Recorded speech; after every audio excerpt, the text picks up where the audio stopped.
আরে যাই এই মাস্কটা পরে মাকে ভয় দেখাই। আরে রাজু তুই, আরে মা তুমি বুঝলে কিভাবে এটা আমি যাই গিয়ে মার জন্য শরবত বানিয়ে নিয়ে আসি। আরে মা গরমের মধ্যে বসে আছে, আমি ফ্রিজের থেকে লেবু বের করে কেটে তারপরে শরবত বানিয়ে নিয়ে যাই মায়ের জন্য। মা অনেক খুশি হবে, তাড়াতাড়ি নিয়ে যায়। মা এই নাও, তুমি তো সারাদিন অনেক কষ্ট করো, নাও এই শরবতটা খাও। আরে রাজু রান্নাঘরে কি পড়ার শব্দ হলো, তাড়াতাড়ি সর এখান থেকে।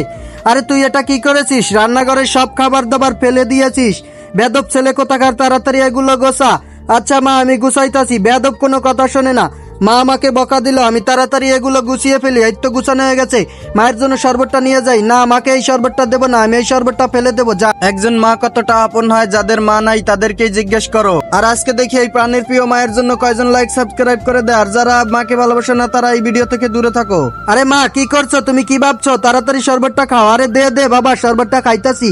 আরে ও রাজু শরবতটা তো অনেক মজা হয়েছে। হ্যাঁ মা অনেক মজা হয়েছে। আমার লক্ষ্মী বাবা, যাও এবার ঘরটা গুছিয়ে ফেলো। আরে রাজু এটা কি করেছে, ঘরটা গুছিয়ে ফেলতে হবে আমার বাচ্চা ছেলেটা আমার জন্য অনেক ভাবে। ঠিক আছে মা।